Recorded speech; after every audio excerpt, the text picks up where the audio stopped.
Mali, Burkina Faso, Guinée, Niger et aujourd'hui le Gabon, il faut dire que l'Afrique francophone est en proie à des coups de force militaires contre les régimes gouvernementaux en place.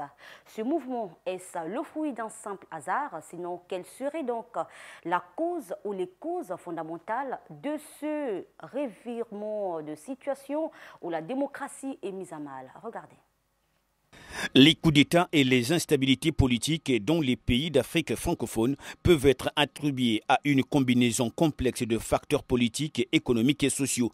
Même si chacun de ces pays précités présente quelques particularités internes, mais n'en demeure pas moins que les similitudes sont aussi grandes et graves, dont voici quelques-unes possibles d'en être les causes de ce revirement de situation au détriment de la démocratie dans ce pays.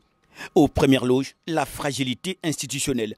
Les institutions démocratiques dans de nombreux pays africains francophones peuvent être fragiles et insuffisamment développées. Les transitions démocratiques peuvent être mal gérées, laissant place à des lacunes juridiques et institutionnelles, comme le recours au troisième mandat après modification de l'acte constitutionnel, très souvent par référendum troqué, au détriment du peuple marginalisé qui favorise les coups d'État. Le cas de la Guinée-Conakry avec Alpha Condé ou le Gabon d'Ali Bongo sont des conséquences. Au numéro 2, les inégalités socio-économiques et la corruption. Les inégalités économiques et sociales peuvent engendrer un mécontentement populaire qui peut être exploité par des militaires ou groupes d'opposition pour justifier un coup d'État.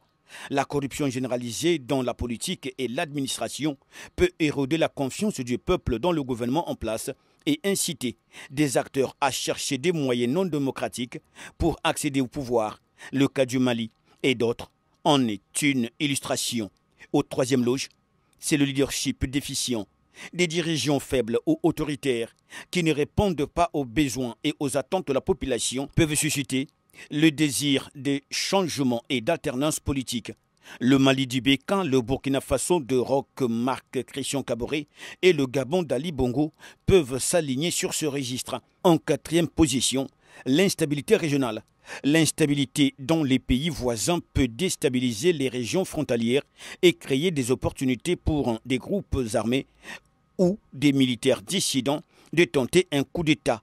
C'est le cas du Mali, du Burkina Faso, du Niger, qui subissent des incursions de bandes armées de milices après la déstabilisation de la Libye de Kadhafi, qui a laissé la région du Sahel dans un chaos, d'où les multiples coups de force militaires dans la région. En cinquième position, l'interférence extérieure. Les intérêts géopolitiques des puissances étrangères peuvent jouer un rôle en soutenant ou en s'opposant au gouvernement en place, ce qui peut exacerber les tensions internes et favoriser les mouvements militaires. La Centrafrique, le Mali, le Burkina Faso et d'autres en ont fait les frais avec l'incrimination de la France accusée d'intérêts géopolitiques. En sixième position, les faiblesses des forces de sécurité. Si les forces de sécurité de l'armée ne sont pas suffisamment professionnelles et cohésives, cela peut créer des ouvertures pour des mutineries ou des coups d'État. Le Burkina Faso et le Niger sont des exemples vivants de cette analyse. En septième position, la militarisation de la politique.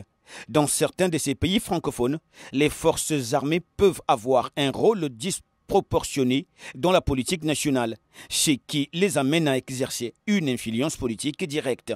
En huitième position, les échecs des réformes. Les réformes politiques et économiques, entreprises et même les promesses pendant les campagnes électorales peuvent échouer à produire les résultats escomptés, ce qui peut conduire à la frustration et à la désillusion de la population, laquelle pourrait mener des mouvements pouvant conduire à un coup de force militaire au cas où les incidents arriveraient à faire des victimes. En neuvième position, l'histoire des coups d'État. L'histoire des coups d'État précédents dans la région peut créer un cycle de méfiance entre les institutions démocratiquement élues et favoriser une culture politique où les coups d'État sont considérés comme une méthode viable pour reprendre le pouvoir. C'est le cas de la région du Sahel, avec le Mali en tête, déstabilisé depuis le général ATT. Au-delà de tout, il est important de noter que chaque pays a sa propre dynamique et combinaison de facteurs qui ont contribué à son instabilité politique. Les solutions pour prévenir de tels revirements incluent le renforcement des institutions démocratiques, la promotion de la bonne gouvernance, la réduction de la corruption, le développement économique inclusif et le dialogue politique pour résoudre les différends. Ce n'est qu'à ce prix que l'Afrique s'élèvera.